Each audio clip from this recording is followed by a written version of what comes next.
Assalamualaikum warahmatullahi wabarakatuh. Ketemu lagi bersama saya, Vanda, di Posmis, Podcast Sebayu Misteri. Sahabat Podcast Sebayu, Posmis, edisi spesial kali ini kita akan menampilkan cerita yang sudah dikirimkan ke email Sebayu FM. Cerita kali ini bakal menceritakan pengalaman mistis dan horor seorang perias pengantin yang mengalami pengalaman mistisnya. Sebelumnya saya mengucapkan terima kasih untuk Dewi yang sudah berbagi kisahnya, dan bagi kalian yang mempunyai pengalaman mistis ataupun kisah horor, silakan kirim saja cerita kalian ke email Sebayu FM di sebayu94fm@gmail.com. Nah, nanti kisah kalian bakal saya bacakan dan tampilkan di YouTube Sebayu edisi spesial Posmis, Podcast Sebayu Misteri. Nah, langsung saja. Kisah ini diceritakan oleh Dewi. Dia adalah seorang perias pengantin dan cerita ini terjadi beberapa tahun yang lalu, tepatnya tahun 2010. Tetapi meski sudah terbilang cukup lama, kalau menceritakan tentang kisah ini, Dewi masih merasa ketakutan karena tidak menyangka bisa mengalami kisah semengerikan ini. Penasaran dengan kisahnya? Ini kisah selengkapnya.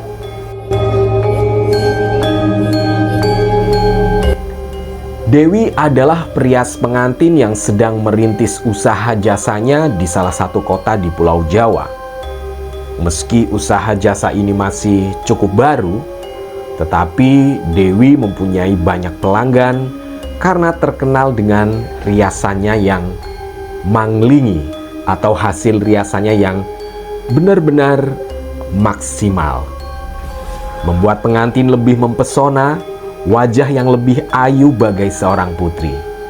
Bahkan banyak calon pelanggan yang memilih untuk membooking si Dewi ini jauh-jauh hari karena khawatir tidak bisa memakai jasa riasannya. Cerita ini terjadi pada akhir tahun 2010. Pada suatu hari, Dewi mendapatkan telepon dari seorang sahabat lamanya. Sebut saja dia bernama Dinda, yang sudah sangat lama tidak pernah bertemu karena sejak lulus SMP, keluarga Dinda ini pindah dari desa kediamannya dan mereka entah pindah kemana atau lost contact dengan si Dewi. Menurut Dinda, dia mendengar bahwa Dewi sekarang telah menjadi perias pengantin terkenal.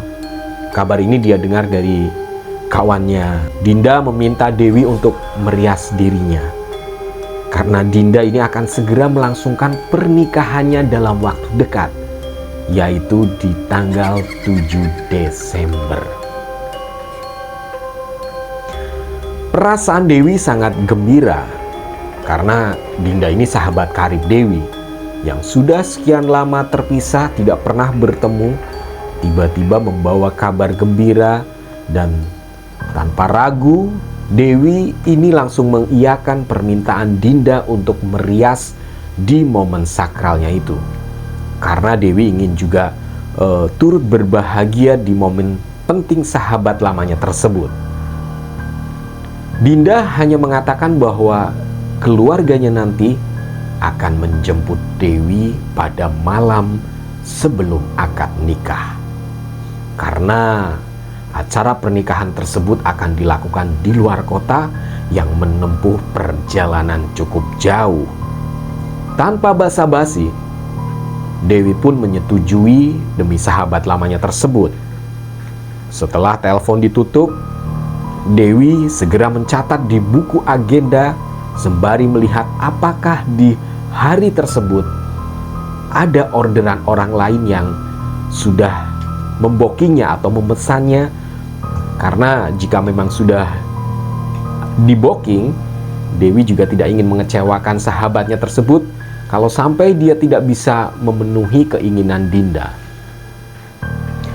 Jadwal sudah dicek sama Dewi. Untuk tanggal tersebut belum ada jadwal orderan merias. Dewi pun merasa senang. Tapi perasaan senang Dewi berubah menjadi perasaan ragu dan bingung. Karena setelah melihat kalender di dinding, seketika Dewi merinding. Karena di tanggal 7 Desember, waktu itu adalah tanggal 1 Suro. Sahabat Posmis, podcast Sebayu Misteri. Di dalam kepercayaan orang Jawa, tanggal 1 Suro ini termasuk tanggal keramat yang pantang untuk melakukan prosesi pernikahan. Konon mitos yang beredar, jikalau ada pasangan pengantin yang menikah di tanggal tersebut atau tanggal 1 Suro, maka akan terjadi sesuatu hal seperti malapetaka bagi pengantinnya ataupun keluarganya. Kepercayaan itu masih dipegang oleh masyarakat termasuk di lingkungan sekitar Dewi. Malam 1 Suro pun disebut sebagai malam yang sakral karena diwarnai dengan berbagai mitos dan ritual. Bahkan ada kepercayaan yang mempercayai bahwa bulan Suro ini merupakan bulan Nyi Roro Kidul. Penguasa Laut Selatan ini dipercaya akan memberikan kutukan apabila ada masyarakat yang mengusiknya. Dewi langsung berinisiatif menghubungi Dinda kembali. Dia ingin memastikan apakah Dinda salah memberikan jadwal atau tidak, dan mengapa harus memilih tanggal 7 Desember atau malam 1 Suro untuk pernikahannya.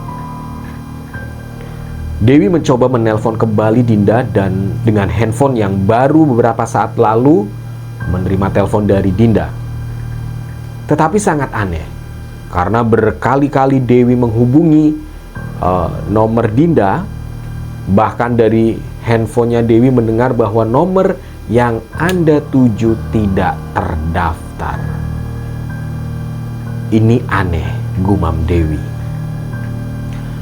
Sejak saat itu Dewi merasa heran kenapa nomor Dinda tidak bisa dihubungi. Dewi pun akhirnya mengabaikan perasaannya dan hanya berpikir positif bahwa temannya itu hanya salah jadwal. Atau mungkin zaman modern ini sudah tidak percaya mitos-mitos seperti itu. Dewi hanya menunggu Dinda kembali menghubunginya, karena nomor teleponnya tetap tidak bisa dihubungi. Meskipun berhari-hari ditunggu, Dinda tetap tidak menghubungi kembali. Sahabat Posmis, podcast Sebayu Misteri. Hari yang ditunggu pun tiba. Sekira pukul 11 malam, sebuah mobil sedan berwarna putih berhenti di depan rumah Dewi. Lelaki dan perempuan turun dari mobil lalu mengetuk pintu rumah Dewi. Ternyata kakak lelaki Dinda yang Dewi pun masih mengingat wajahnya karena beberapa kali Dewi bertemu saat bermain di rumah Dinda.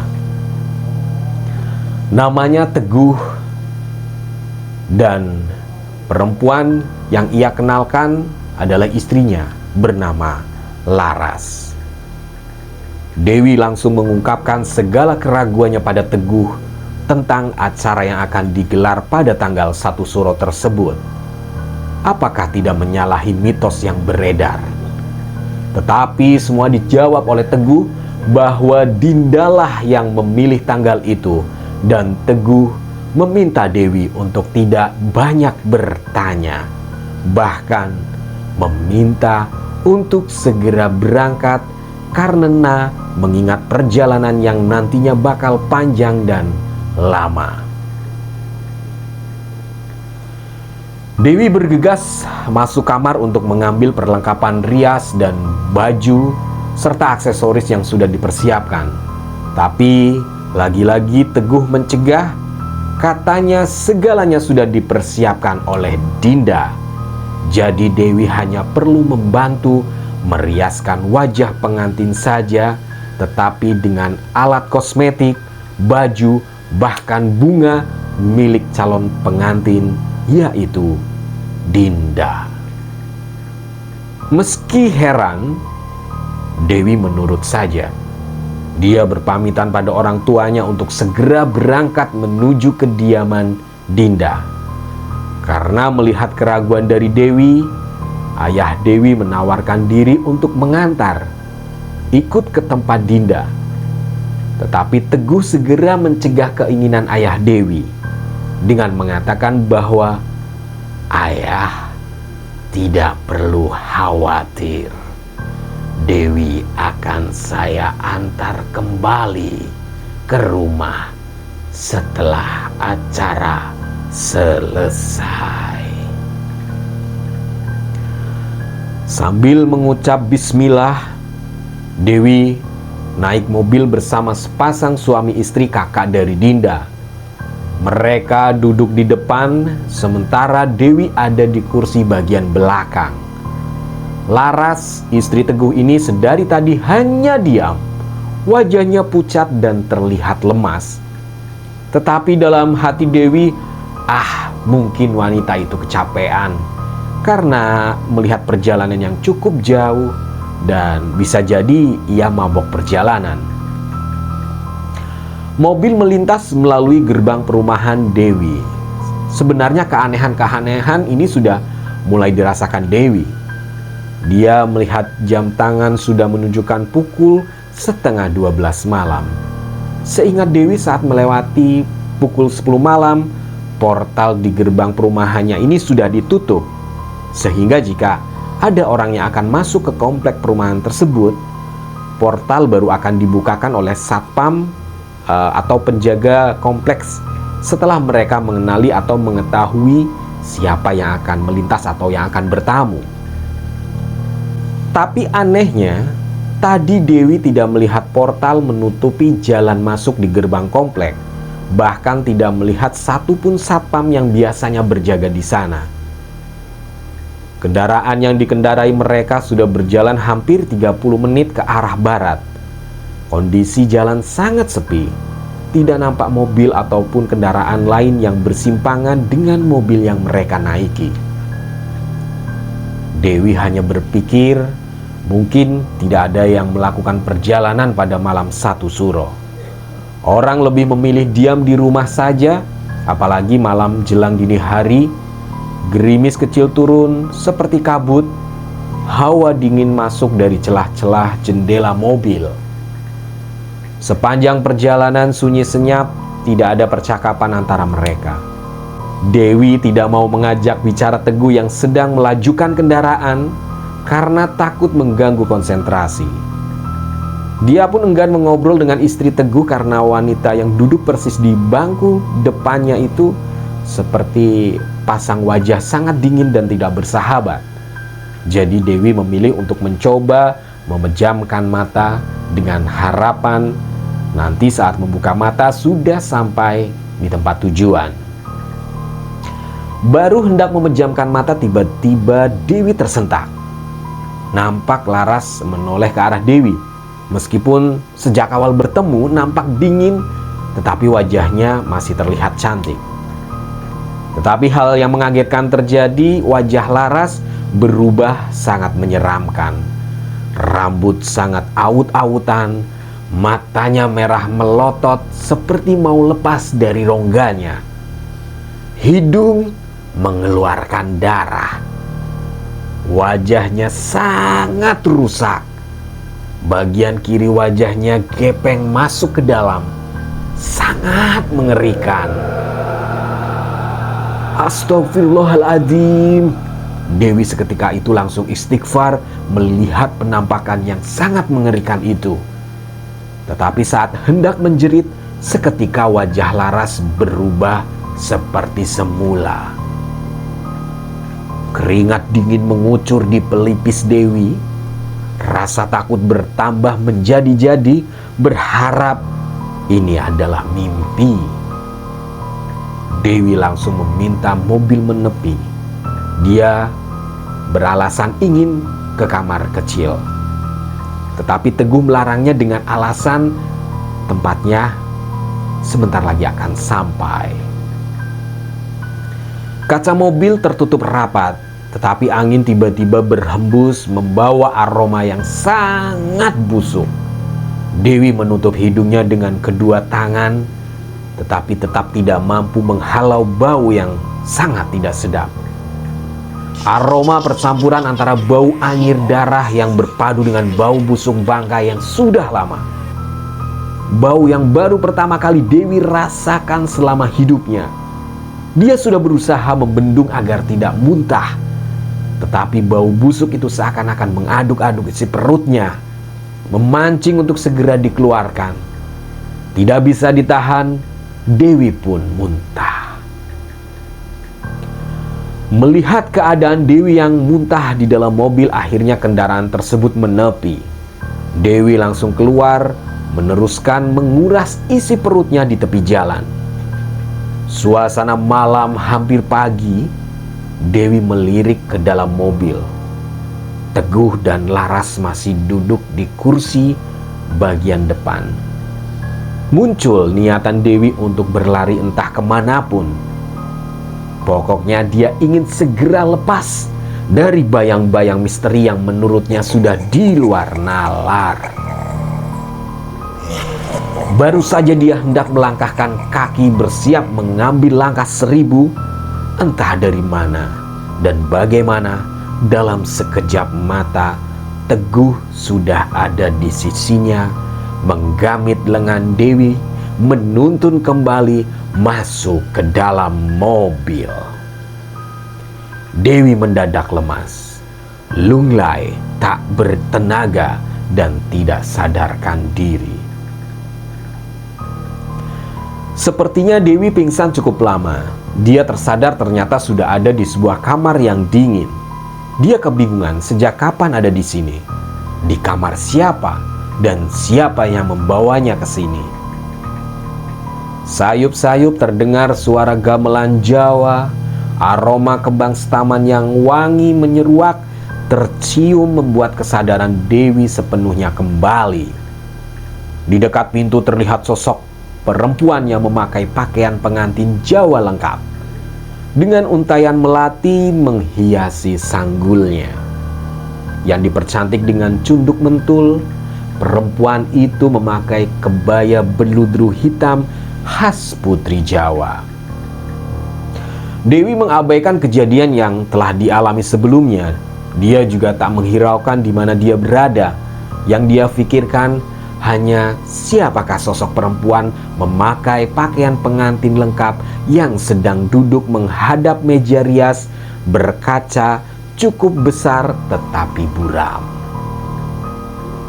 Dewi berusaha bangkit, meskipun badan terasa sangat lemas, seluruh tubuh terasa lelah dan sakit. Dia melangkah pelan mendekati meja rias. Aroma melati sangat kuat menusuk hidung. Gamelan gending Jawa semakin keras terdengar. Tapi keanehan mulai terjadi. Suara musik yang tadinya terasa indah, bersahaja selangkah Dewi mendekat, suara gamelan berubah menjadi seperti gemuruh yang tak beraturan dan memekakkan telinga. Semakin penasaran Dewi dengan sosok itu, dia semakin mendekat. Tetapi sosok pengantin itu seperti tidak mengabaikan kehadiran Dewi di sana. Tanpa sedikit pun menoleh, tetap mematung di kursi duduk menghadap kaca meja rias, tanpa bergerak sama sekali. Semakin dekat, wangi melati yang tercium berubah menjadi aroma yang sangat busuk. Sama persis dengan bau yang Dewi cium ketika di mobil saat perjalanan menuju tempat tersebut. Dia mual, pusing, dan merasakan hawa yang sangat panas dari badan sosok pengantin. Tiba-tiba Dewi tersentak. Sosok pengantin tersebut menoleh menghadap ke arah Dewi. Wajahnya sangat menyeramkan. Luka robek di bibirnya memanjang sampai ke leher.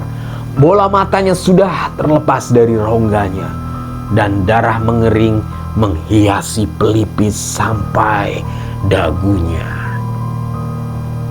Dewi seperti terdorong oleh energi yang sangat kuat. Dewi tersungkur jatuh dan pingsan. Sambil menyebut sebuah nama, Dinda. Sayup-sayup terdengar suara azan. Dewi membuka mata. Dia tidak menyadari ternyata sudah berada di sebuah rumah yang terdapat beberapa warga yang sedang duduk mengerumuninya. Hati Dewi mulai tenang setelah melewati kejadian demi kejadian yang tidak menyenangkan dan tak terlupakan seumur hidupnya itu. Dari warga yang ada di sana diceritakan bahwa Dewi ditemukan warga ada di sebuah jurang dekat dengan sungai dalam kondisi pingsan. Rupanya Dinda, calon pengantin yang sudah menghubungi dan meminta dirias itu, telah meninggal dalam sebuah kecelakaan mobil bersama keluarganya termasuk Teguh dan Laras yang menjemput Dewi kala itu. Menurut cerita warga, rombongan itu adalah rombongan calon pengantin, yaitu Dinda yang naas mengalami kecelakaan saat akan menuju ke tempat akad nikah sekitar 2 tahun lalu. Dan jenazahnya ditemukan di jurang persis lokasi warga menemukan Dewi.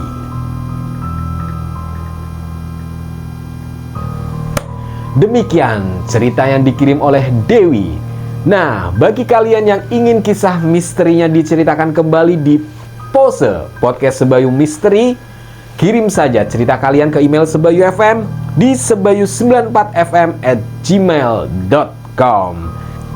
Saya pasti akan membacakan cerita-cerita kiriman dari kalian. Wassalamualaikum warahmatullahi wabarakatuh. Pos Misteri.